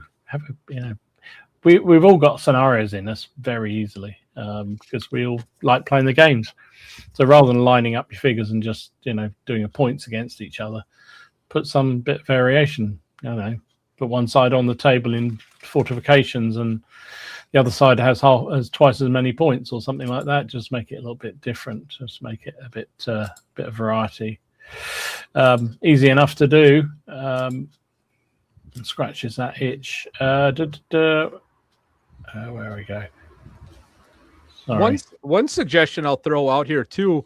I've only recently discovered this, so this is post Highest Throne. Is if you're ever curious, if you ever want to try something, and maybe some folks have, is if you go into like Chat GPT or one of those AI things, go give me a background for my 17th century Hungarian commander, and you'll be shocked at the different prompts that come up. Or if you're looking for, hey, give me a scenario why these two armies would fight, all of a sudden the stuff will really come in. It's something to try out if you're looking for something fun to try and do and just experiment around. And yeah, give it a shot. I'm with you, Luke, and I know AI is one of those things that's very Marmite for people. Whether some people absolutely love it, and some people don't want to touch it with a barge pole. But I use it quite a lot for scenario generation. To your point, particularly I've done it a lot with ACW games because I've kind of run out of ideas of what to do for a game. So you say I want to play Black Powder ACW game, and I want both sides to have 3 brigades of 4 regiments each, whatever it may be, played on a 6x4 table. Give me some suggestions, and it's amazing how much stuff, and it's never quite right because it doesn't quite pick up the rules, but then they'll start suggesting, well, why don't you replace these with green troops, and why don't you replace these with veteran troops, and you could swap out this brigade for this, and it's very, very good. So you can come up with some really clever ideas. And as you say, research as well. Yeah, it's getting very, very easy to put all this stuff together. But do check it out. Don't rely on it 100%, that's for sure. Dave Benton says, I'm currently trying to put together scenarios for Napoleon's first campaign in 1796 using the Blucher rule set. Research is great fun. Making asymmetric games into playable games is tough. Yeah. Well, that's what Luke's been talking about, I think, is taking big battles and narrowing them down either into a sector, and that would probably be I know David plays with 6 mil, so he tends to go very big with his games, but still focus down on a particular area of the battlefield rather than trying to do the whole thing. Because even very one-sided affairs, when you read the histories of them, they'll often have sectors of the battlefield that were much more balanced and very much, much more even fight. So maybe pick that bit to fight because it's going to be a bit of a good game for everybody. With my advice. John said he's still polishing my Space Weirdo Zone Alpha variant, that's a cracking combination. That's 2 very good games. So Space Weirdos, again, I may have mentioned it a couple of times, is just a fantastic game. And Zona Alpha, it's a game I regret really not playing. I got the rules a couple of years back, and I did some kit bash and some converting war bands for it. And if you check out Noosh Fair Studio, who's in the Facebook group, he's very big into his Zona Alpha, does some cracking work. But yeah, that combination that John's put together there, that could be a really, really intriguing combination for scenarios, because essentially in Zona Alpha, you're going into the zone to find technology and then try not to get eaten by mutants. So yeah, I imagine there's I can't imagine why you like the idea of this, Steve. No idea. Me? No, absolutely. It's very, very alien to me. No, it's right. Yeah. It's right up my infected street. That it's really good. I know. John. He's like me. He's a very big advocate for Space Weirdos. I mean, as far as writing scenarios go, Space Weirdos. I think you could be as strange and as weird as you want with Space Weirdos for scenarios. You could increase the point size, increase the gaming area, have really, really different size forces. I think I saw one and someone was playing it was like Predator. So it was like 4 guys against one Predator, and they just souped the levels of the the alien up to super duper levels. One of the most interesting scenarios I've seen on YouTube so far was years ago. Travis from Tabletop Command Post, he did a John Wick character. I can't remember which game it was for. It might have been Spectre Ops. Spectre Ops, I think it was. Yeah. And basically, John Wick just went through the entire thing and annihilated everybody. And it was with a pencil. With a pencil. I think that'd work quite well in Space Weirdos. I've actually got a John Wick, not John Wick figure from Wargames Atlantic. So I might have to do that and pit him against some mindless droogs and see how fast he can annihilate them. But again, things like that, taking inspiration from films as well. Yeah, film's a good place. Yeah, another great idea. Just don't do Fury. Just wouldn't work. Apart from, well played, Steve. Well played. Well played. Oh, that's a low blow, Steve. That's a low blow. I love it. What else? Let's have a look at some of the stuff here. Nick asked the question. Luke, have you thought about doing any other periods? Maybe El Cid and the Reconquer.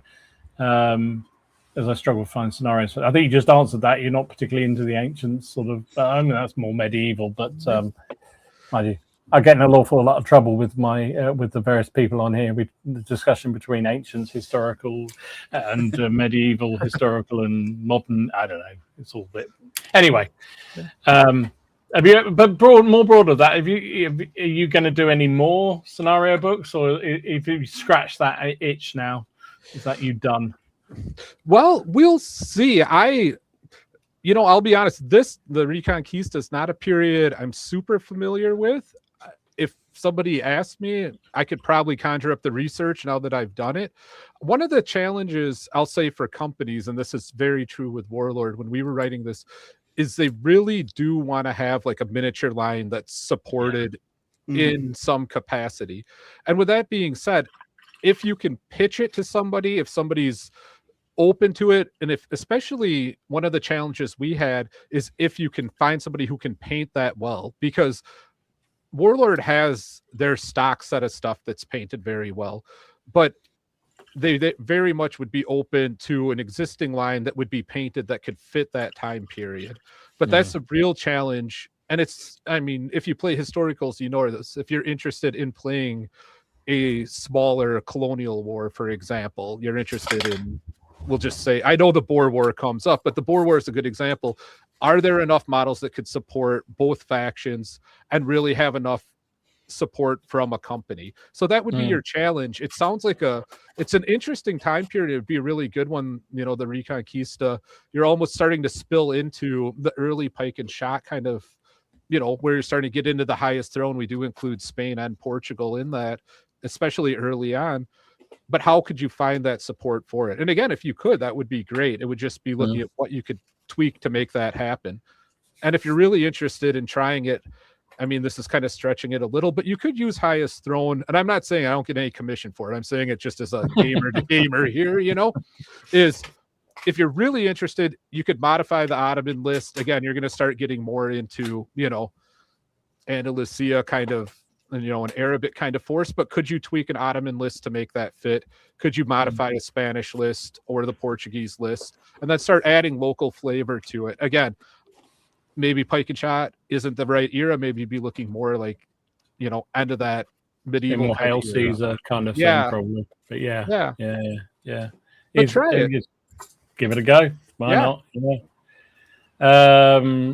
Graham says the Cossacks deserve a supplement in their own right. Well, that's the danger, isn't it? You start scratching it. Great opportunity for one of the plastic companies to make multi-period box sets or two. The Cossacks have a definite flavour and colour, don't they? And a Cossack from this period probably didn't look an awful lot different to one that was in the Second World War, apart from maybe the weapon they were armed with. But apart from that, didn't look an awful lot different, I would have thought. But very interesting. Yeah. What else? People's supplement ideas that they want to do.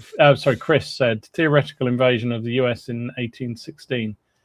What units would they invade from? Theoretical ones are always fun. Yeah. Any kind of scenarios about what ifs.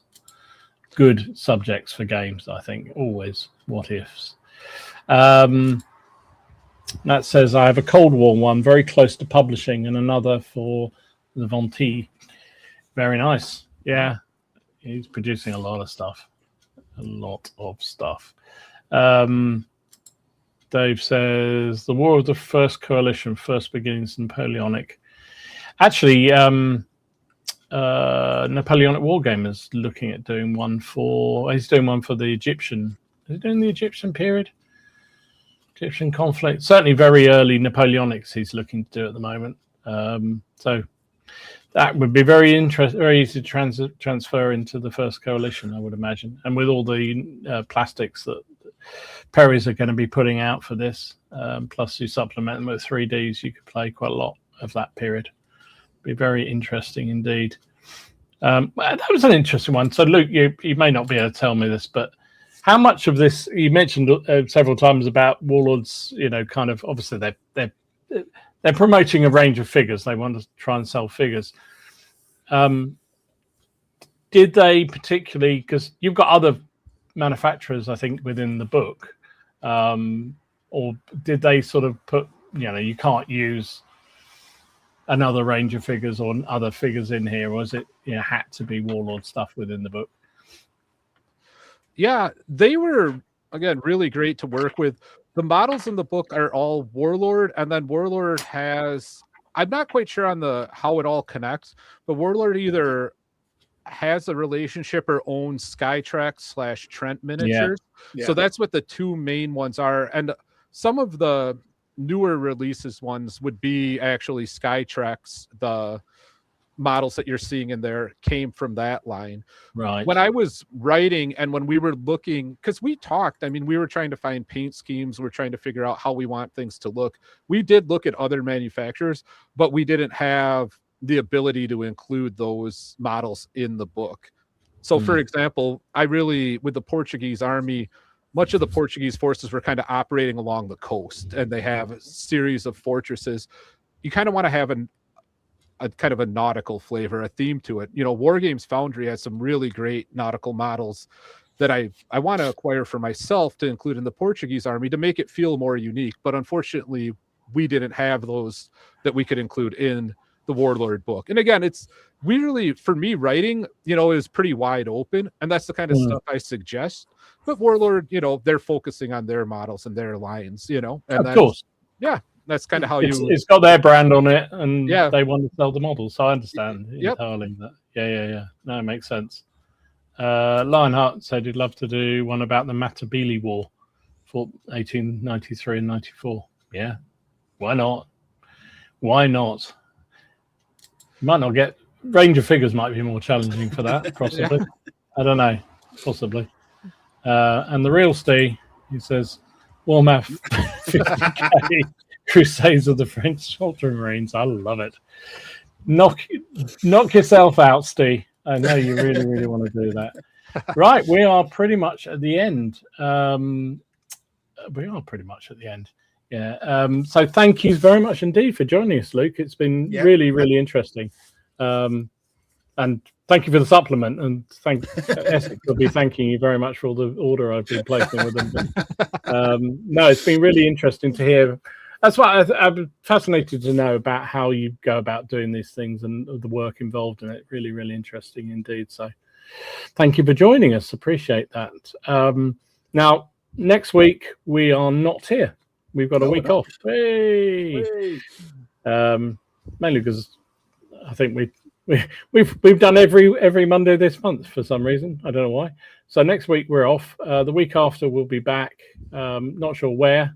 So you need to check out the Facebook page, and we'll let you know as soon as we know. Once we've had a fight about who's in charge of it next time. Which reminds me, I haven't said it. If you haven't joined the Facebook page, please do. Links down below. Just have to answer the 3 questions, very easy ones, and come along and join the community. don't invite any. I mean, we like people to join, but like I said before, if you invite them, they don't get the questions. We can't let them in, and we look terrible because we're not letting people in. But them's the rules, as they say. Them's the rules. Them's the rules. Yeah. It's just to stop the spammers and people selling stuff like crazy. So anyway, please join. Thank you so much for watching tonight. I really appreciate everybody joining tonight. I know it's hot. Certainly is here. Well, it's just absolutely thrashed it down with rain just here. Anyway, never mind. So hopefully it'll be a bit cooler. It definitely hasn't here. It's horrific here. Horrific. And thank you once again, Luke. Really appreciate you joining tonight. And thanks for working on supplement. Fantastic. Really good indeed. So we'll see you in 2 weeks' time. Don't know where, don't know when. Well, we do know when. It'll be a Monday at 8 o'clock as usual. But thanks for joining us. See you all again soon. Thanks. See you, everybody. Bye-bye. Bye.